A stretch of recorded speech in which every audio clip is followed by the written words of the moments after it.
Potawatomi, arts, culture, and entertainment. This is a Pace production. Without further ado, it's Kent. Yay! Welcome to Hoff. My name is Kent Hertz. For the last 20 years, I've been an audio engineer and a music producer in Nashville, Miami, and Los Angeles. I have over 600 projects published with multiple platinum and gold album awards. I also work remotely with artists all over the world. Nashville was mostly country music, and I worked in a studio called Emerald Masterphonics, and we had 5 buildings and 12 studios. It was a huge facility. And this would have been the late 90s. And everything was still done analog. And it was a really cool place to learn real recording. Projects down there, like my credits, are Lone Star, George Jones, Rascal Flatts, Toby Keith, Shadazy. And then from Nashville, I went to Miami. I worked at the Hit Factory, which is a big hip-hop studio down there. And that was like Missy Elliott, Beyonce, Britney Spears. And then I ended up in LA. So in our building, there were 3 studios. And the first studio was Korn Studio. That was their personal studio. Our studio, and then will.i.am, which is the Black Eyed Peas. So everybody that came through that building were big clientele. And so I was in LA when I started working with Steve Miller to be his personal engineer, and that's what I've done for the last 12 years. So I've been very fortunate to work alongside and learn from some of the biggest artists, engineers, and producers. So tonight, I want to share kind of the basics of producing an album as an independent artist. And this is a general overview. There's a lot involved. We're just going to go over the bullet points. And so this is my process. You start with your plan, like what do you want to make?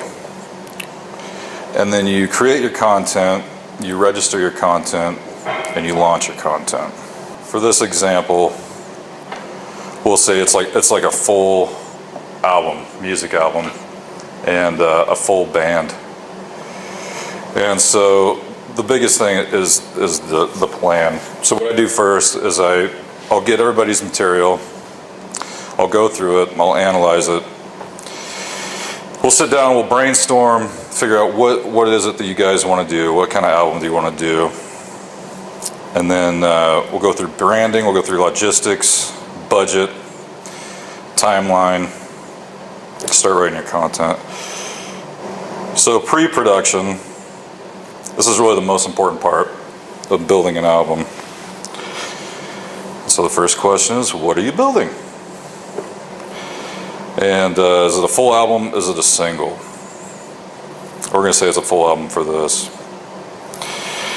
Branding. So branding is more than just a logo. It's what you're conveying with your brand. So what do you look like? What do you sound like? And they have to go together. It has to be one thing.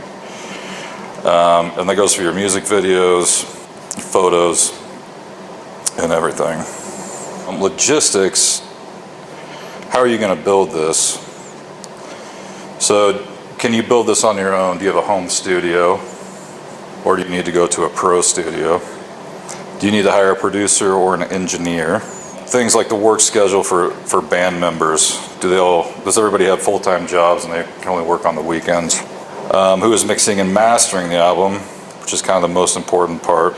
And also designate roles. So if it's a group of 3 or 4 guys, it's real important to designate roles and figure out who is doing what and communicate. Otherwise, it can turn into a big disaster. Financing, budget, how are you going to pay for this? Everything takes money. And crowdfunding is kind of the number one thing right now. You can privately finance, but generally crowdfunding, unless you have a financial backer. And then how long will this take from start to launch? Average album is about 6 months. From pre-production to delivery, to launch. So after pre-production, you're gonna go to the fun part, which is production. Say this is a full band where everybody's playing together.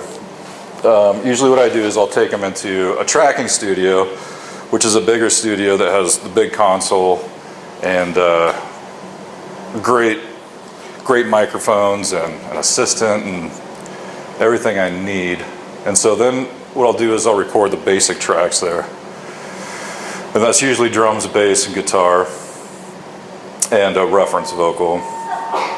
And the way I like to record is everything's live. So if it's a band, I like to put everybody in the same room where they're playing together like they would at a show, and do takes instead of laying the drums down, then the bass down.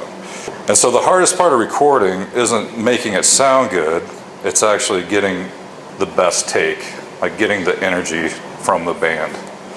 So you want the same energy that you feel when you go to a live show, and the goosebumps. So once I record basic tracks, and that, depending on the album, if it's a 10-song album, it'll probably be 20 days in the studio. And then I'll take those basic tracks and I'll either go to my studio or a smaller studio, and we'll do all the overdubs. So that's any additional instruments like synths or strings, anything that doesn't need to be recorded live with the band. And once we get all those additional instruments done, then I'll do all the vocals. And then once you get everything recorded, you move on to post-production, which is mixing and mastering. And mixing is definitely the hardest part of the whole process. And so say for instance a normal rock band, I would probably have like 16 tracks of drums, 2 tracks of bass, probably 4 tracks of guitar, and maybe 12 tracks of vocals. And so each one of those tracks is a different microphone. And so it's kind of like graphic design, where you're putting things in space, you're like sculpting your sound. It's a bit of a process. It's definitely an art, and it took me a long time to mix records. And so basically what I do is I do a preliminary mix, get everything up, send it to the client, they listen to it, send me revisions, come back and make the revisions, and we just keep doing that until we get through that. And then once all those songs are mixed, all 10 or 12 of them, then we move on to mastering. And so what mastering is, after the mix, you take all these tracks and you mix them down to stereo, to 2-track. And so in mastering, we take all the stereo tracks, I put them in one session, and I make sure that all the levels, EQs, dynamics, everything sounds the same between the tracks. So they all flow. So the first track isn't super loud, the second track is real quiet. They all have to sound sonically the same throughout the whole album. Then you have to figure out what formats to deliver to. And there's a bunch of different formats now. And then also encoding for distribution. So ISRC codes are codes that you register for, that you embed into your track, and that's how performance rights organizations know how many times your song played, and you can get paid for that. So then the next step is registering your content and administrative work, which is my least favorite. And so this is when you really want to delegate with your team, because it's a lot for one person to do. So simple things that you wouldn't even think about. You need a dedicated email account. You need to be able to receive payments. So you need, a bank account, either PayPal, Venmo, Square. This is a big one. So the average band, the average artist, I don't even know how many online accounts you have to have, at least 10. So each one of those has to be set up, it has to be branded with the band bio, with the correct picture, linked together, and also your passwords all saved so people can get into it. So performance rights organizations, there's 3 in the United States, and it's BMI, ASCAP, and CSEC. And so what these organizations do, as an artist, you register with them, and you register your songs, and then They are in charge of figuring out how many times your song is played, or if it's used for sync rights, which is like TV and film. Ultimately, they're the ones that get you paid. And so, for instance, like a commercial place like this, they have to have a BMI license to play commercial music. And so that's one thing. Every time a song plays, then it gets counted. Copywriting your music. Yeah, everything that gets released, you want to copyright. You can do that with the Library of Congress. It's about $35 a release. It's one of those things that you want to do in case your song gets picked up and like put on a movie or TV or something like that, and it's a big payday. Then you want to make sure it's copywritten. Licensing your music, same thing, and you do that for sync rights, and that's getting your songs into TV and film. And then digital distribution. So it's really easy with the technology now to record an album, mix an album, and distribute an album all over the world digitally for very cheap. There's a website called CD Baby, and that's what I use for a lot of this stuff. I just realized that I don't have that slide in here, but cdbaby.com, and that's kind of the go-to for DIY musicians, independent musicians. And you can do anything from create physical CDs to digital distribution, and they'll even admin your publishing and stuff, so they'll look out for your publishing and make sure you get paid. And it's relatively cheap. And they even have, you can do a simple website, you can do everything on that platform. So once you get all your busy work done, then you can focus on your launch. So where a lot of people screw up is they don't either have a plan together, or they make this cool song in one night and get real excited about it and then release it the next day without a plan because they just want to share it. So when you're going to launch your content, so when are you going to launch it? You have to set a date, and you want to do at least a month. I usually do 3 months, so I have 3 months to run promotions and marketing and build up to the launch. When I launch, I usually do a live event like a launch party, which right now is a little hard to do. So everybody's kind of moving on to online and live streaming. And yeah, then how are you going to promote your product? And so that's, your press release, your social media campaign, email marketing, flyers, anything you can think of. And yeah, again, it's an interesting time.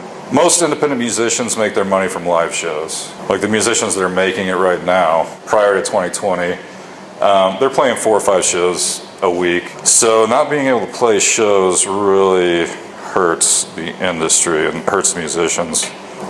But basically that's my whole kind of process. Do you have any questions? Yes, ma'am. So, right when you started talking, you were talking about like the beginning of the process, and you said that these. Say it's a band that comes to me and they want me to produce their album. First thing I do is I go get all their links, I get all their content. Usually for music it's demos and stuff that they've written, which could be a recording on their iPhone, anything like that. I gather as much information as possible about them, and then I look at it. I do kind of look at the numbers and just do my research, and then have a meeting with them and figure out what it is exactly they want to do, and then give them my recommendations and a budget, and we go from there. Do you have a question? What was your first professional gig in the industry? Moved to Nashville, went to school down there, and then started working in a big studio. And so I think for a year, I was like an unpaid intern. Basically, you're a runner. And then I got hired as a staff assistant. And I think my first credit was Lone Star, actually, that first record. Wow. It's your mama's China Dutch. Yes, it's in my mom's my biggest fan. So can you talk a little bit about this, but is it like a lot of people around here? The biggest mistake is not having a plan. Yeah. And that's a real typical thing where, musicians get real excited. I mean, I do the same thing where I'll make a song and be like, ah, this is amazing. I'm gonna release it tomorrow. But then what? Like, yeah, so really not planning. And then, like, all this content, I didn't realize how much thought goes into it, especially around the branding, the marketing, the press release. You usually have to have a team. My perfect client is on a label, and the label does all the stuff that I don't want to do. So I just produce and mix. But independent, if I partner with an independent band, then I'm acting as the label, and so I have to make sure that all that stuff gets done. Do you have a question? So I wondered, because of the coronavirus stuff. The biggest way for independent artists to promote their music and make money are live shows. So you really have to be playing a lot of shows, and a lot of that is you can't afford a $100,000 marketing campaign, and there's so much content out there that it'll just get lost. So it's a real interesting time. Nobody's really figured it out. Live stream events seem to be the thing right now, but I don't really know how it's an experiment. As the resident artist here, are you working with new people, or are you just continuing your work with people you worked with in the past? No, I work with a lot of new artists. So I have a lot of artists that are independent, local, and then I still work with Steve Miller. He's in New York, I'm here, but with my system and the internet, I can basically run remote sessions at his place, and so we'll just send files back and forth and work remotely. But yeah, I have a lot of local projects. So as a producer, I used to do artist development for major labels, which really isn't a thing anymore. I would find band, I would look for talent, develop talent, and then sell them to major labels, and you keep a cut of that. And that was a real common thing. That doesn't really happen anymore. Industry's changed a lot, so. Yes, sir. Now, if you could give your younger self advice now. Buy real estate? So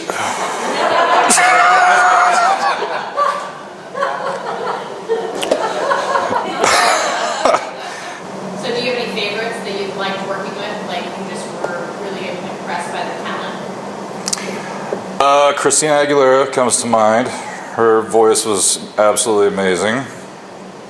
The guys from Rascal Flatts. So they have like, those two vocals are very similar, but it's like perfect pitch where it's like they can't sing a wrong note. It's the weirdest thing. I mean, I've worked with a lot of people. I mean, Steve Miller I've learned the most from. I've been with him for 12 years, and he's been doing it for 60, Is there anybody that you say can you speak poorly about anybody, or like? Yeah, I can. Oh, I can. Yeah, I sure can. We'll talk off camera. Yeah, remember to edit this out. Yeah, one of your mantras I've noticed is that there's talent everywhere. So could you tell us a little bit about the nonprofits that you've developed here in the Midwest, and kind of your outreach programs that you have in your small town, home area, and rural area? Absolutely, that's a handsome question. Thank you. So yeah, I grew up in Malvern, Iowa, town of 1,200 people, and left for 20 years, moved back about 3. So I'm involved in a nonprofit music organization for kids. And the whole point of it is to raise money for school programs and like music programs that are being canceled, and funding is just drying up. So we put on camps for Broadway Advantage is one, which is in the Wilson Theater in Red Oak. We have 2 big Broadway stars that come back every year and put on a camp, and they put on a show. Every year I do albums that I use the kids as the talent, and then we sell the albums and the videos to raise money. last year was the first time that we actually did a full production. And so the 2 years before that, we did Christmas albums. Yeah, last year we actually did the full performance, and it was really cool. And so it's all local talent. We have a backing band. We don't do tracks. So it's all kids from Malvern or like the area? The area, yeah. Cool. And so then the 2 years before, the Christmas albums, then we involve as many schools as possible. So I'd go around to Fremont Mills and record their choir. I'd go to Red Oak and record their choir. And then we put all that together and video and music. Adam? So what drives you through all that? What drives me? What's my passion? I just love doing it. I love to create stuff. I love to build talent. I love to find beautiful things in strange places. I don't know. I just like to do it. It makes me happy. How did you get into the whole like engineering and mixing? Like how did you learn all the nuances of music? So I knew from an early age that I wanted to be a music producer and an engineer. I didn't really know what that meant, but I wanted to work in recording studios. And so when I went to Nashville, I went to a music tech school, which is a school of audio engineering, and they kind of teach you the basics of everything. But mixing, there's no wrong or right way to do it. Everybody works differently, everybody mixes differently. And so I learned mostly from these big sessions, working next to or assisting these big mix engineers and seeing how they were doing it, and buying the gear and just do it as much as possible, basically. The hardest part of mixing is knowing when to stop. You can really screw things up by going too far. With the addition, with the tech moving in as heavily as it has into music, you find your skills less than they were 10 years ago? With some of the tech, it's definitely easier as far as like engineering and stuff. Like I learned on the huge console, with analog tape and huge racks of outboard gear. It was definitely a process. I missed that because of the sound, but now I can do it on my laptop, Mixing is still kind of the thing that's, you need like human ears. You need like the ears, like somebody that's done it for a long time to direct you. I get a lot of bands that have recorded their own stuff and they've been trying to mix it and not happy with it, and they'll send me the tracks and I'll finish it for them. If you want, we can walk up to the studio and I can pull some stuff up that I've been working on and show you what I do. Woo! Thank you.